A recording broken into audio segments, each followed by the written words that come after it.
नमस्कार दोस्तों। इस वीडियो में जानने का प्रयास करेंगे कि आखिर ये जेपीसी किस खेत की मूली है। ये राहुल गांधी या कांग्रेस जिस प्रकार से बीजेपी पे या सरकार पे दबाव बना रही है कि अडानी और अंबानी के मामले पे या फिर मोदी और अडानी के मामले पे जेपीसी बिठाई जाए, जिसका मतलब होता है ज्वाइंट पार्लियामेंट्री कमेटी, मतलब हिंदी में कहें तो संयुक्त संसदीय समिति। इसका क्या मतलब है, इसके क्या निहितार्थ हैं और बीजेपी इतना क्यों डर रही है जेपीसी बिठाने से, और कांग्रेस क्यों चाह रही है लगातार बार बार हर एक मंच से, सदन से, बाहर से, प्रेस कॉन्फ्रेंस से चाह रही है कि ना जेपीसी ही बैठनी चाहिए। आखिर क्यों? आगे बढ़ने से पहले यदि वीडियो अच्छा लगता हो तो प्लीज़ लाइक करें, शेयर करें और सब्सक्राइब करें। दरअसल दोस्तों ऐसा होता है, सदन में, संसद में दो समितियां होती है, एक अस्थायी समिति, एक अस्थायी समिति। अस्थायी समिति जो होती है उसे हम स्टैंडिंग कमेटी कहते हैं, और जो अस्थायी समिति है जो किसी विशेष मुद्दे पे जांच के लिए बनाई जाती है उसे हम ज्वाइंट पार्लियामेंट्री कमेटी कहते हैं।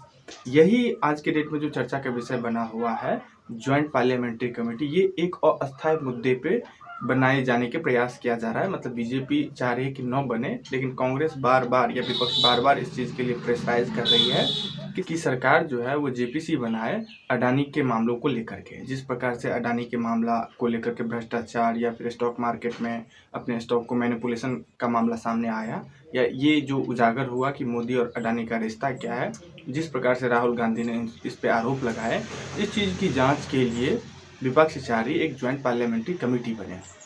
लेकिन सरकार इससे बहुत ही डरी हुई है। सरकार कभी भी बिल्कुल भी नहीं चाह रही है कि ज्वाइंट पार्लियामेंट्री कमेटी बने, क्योंकि ज्वाइंट पार्लियामेंट्री कमेटी में बेसिकली लगभग 30 मेंबर होते हैं, और चूंकि लोकसभा की सदस्य ज़्यादा होने की वजह से उस समिति में भी लोकसभा के ज़्यादा मेंबर होते हैं और राज्यसभा के कम मेंबर होते हैं। साथ ही साथ पक्ष और विपक्ष, मतलब रूलिंग पार्टी और अपोजिशन की मेंबर जो होते हैं, दोनों मेंबर उसमें होते हैं उस कमेटी में। लेकिन रूलिंग पार्टी का मेंबर ज़्यादा होता है और अपोजिशन का मेंबर कम होता है, क्योंकि ऑब्वियस सी बात है कि लोकसभा में या पूरे संसद में उसका बहुमत ज़्यादा होता है, इसलिए उसकी सरकार होती है। दूसरी बात यह है कि ज्वाइंट पार्लियामेंट्री कमेटी का जो प्रेसिडेंट होता है, अध्यक्ष होता है, वो भी जो है वो रूलिंग पार्टी का ही होता है। बावजूद इसके ये सोचने वाली बात है कि उस कमेटी में मेंबर भी सबसे ज़्यादा बीजेपी की ही होगी, उसका प्रेसिडेंट जो है वो भी बीजेपी की ही होगी, फिर भी बीजेपी क्यों डर रही है? दरअसल दोस्तों जेपीसी कुछ है ही ऐसी। जेपीसी का नेचर इस प्रकार का है कि जेपीसी जो डे बाय डे वर्किंग उसका होता है, उस कमेटी में के माध्यम से 30 जो मेंबर होते हैं, उस 30 मेंबर की जो वर्किंग होती है डे बेसिस पे, वो मीडिया में पब्लिश होती है, उसको मीडिया कवरेज मिलता है। साथ ही साथ जेपीसी के पास इतनी पावर है कि वो किसी को भी अपने पास बुला सकती है स्पष्टीकरण देने के लिए। क्या पता कल को अडानी को बुला ले कि भाई चल इधर आ, तुम्हारे ऊपर जो भ्रष्टाचार का मामला है या फिर इस तरह के जो स्टॉक में मैनिपुलेशन का मामला सामने आया है, या फिर तुम जो हवाई जहाज में इस तरह से मोदी जी के साथ अय्याशी कर रहा है, ये सब आता कहाँ से है पैसा? या फिर जिस प्रकार से इजराइल हो या फिर अन्य किसी देश में इसको ठेकेदारी मिल जाती है, श्रीलंका हो, म्यांमार हो, किसी को भी इन सब चीज़ों को पूछने के लिए वो अडानी को भी समन कर सकती है और पीएम मोदी तक को भी समन कर सकती है। मोदी जी बताइए यहाँ आकर के कि आप पे जो इस प्रकार के आरोप लगे हैं कि आपने अडानी का बिजनेस एक्सपेंड करने के लिए उसको आप किसी तरह का राजनीतिक तो लाभ नहीं दिए हैं। तो अडानी जी को भी बुलाया जा सकता है और इसका बाकायदा राजनीतिक मीडिया कवरेज ठीक ठाक मिलती है। तो इस वजह से मोदी जी, बीजेपी सरकार, खेमे के लोग डरे हुए हैं कि यदि जेपीसी बैठ गई तो सरकार की सामत आ जाएगी, मोदी जी का धज्जिया उड़ जाएगा। हालांकि ये पहली बार नहीं कि इस तरह का डिमांड पहली बार किया जा रहा है कि इस बार जेपीसी का गठन किया ही जाए। अभी तक कुल मिला के 8 बार जेपीसी का निर्माण हो चुका है, और पहली बार राजीव गांधी की सरकार में, जब राजीव गांधी पीएम थे, उस समय बोफोर्स का जो मामला सामने आया था, उस समय पहली बार 1987 में जेपीसी बैठी थी।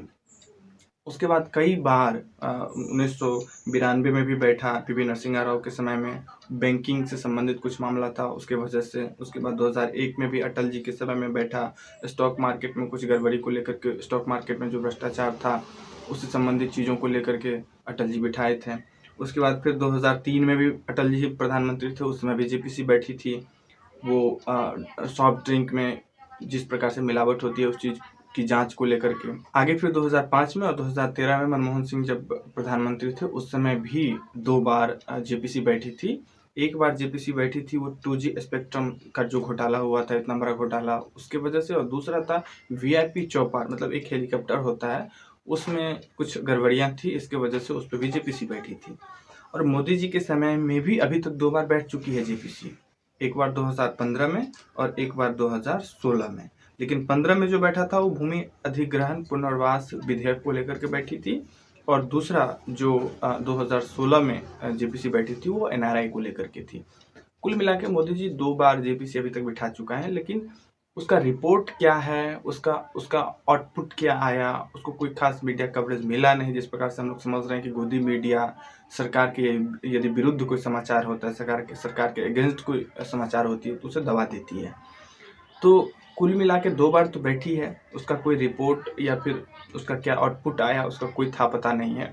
लेकिन इस बार यदि जेपीसी बैठती है तो जिस प्रकार से राहुल गांधी अपने आक्रामक तेवर में हैं, उस हिसाब से लगता है कि जेपीसी का सारा आउटपुट पब्लिक डोमेन में राहुल गांधी डाल देंगे, और इसको ठीक ठाक इस बार मीडिया कवरेज भी मिलेगा।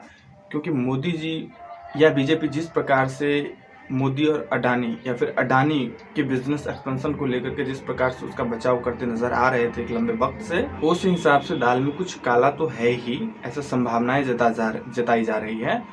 तो इस वजह से इस बार इसको ठीक ठाक मीडिया कवरेज मिलेगा, और यदि इसमें कुछ काला होगा तो वो निकल के भी बाहर आएगा।